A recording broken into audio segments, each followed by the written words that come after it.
There's a number of different purposes that it serves for different bits of the British security apparatus, if you like. For Scotland Yard, the point is, as much as anything, to prove that they can hunt down these individuals and work out who they are, identify them, and then publicly name them.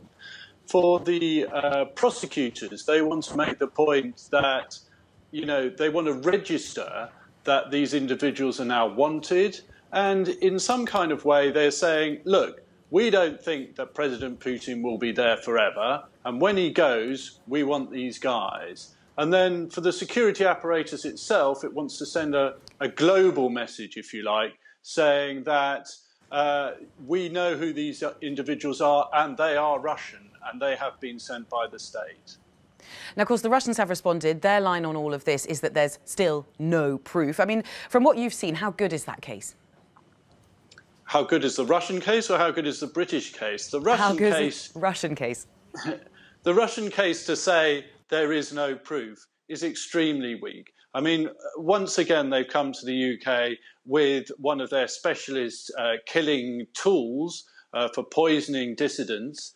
And once again, it's been identified. Polonium 10 years ago in the case of the Russian spy Alexander Litvinenko, and this time with Novichok. And in both cases, Porton Down, the UK's specialists in chemical and radiological warfare, has been able to identify the poison they've used and the source that it's come from.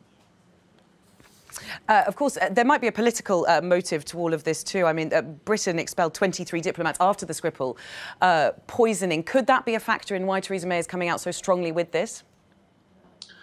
Well, the diplomatic coming and going is obviously part of this game.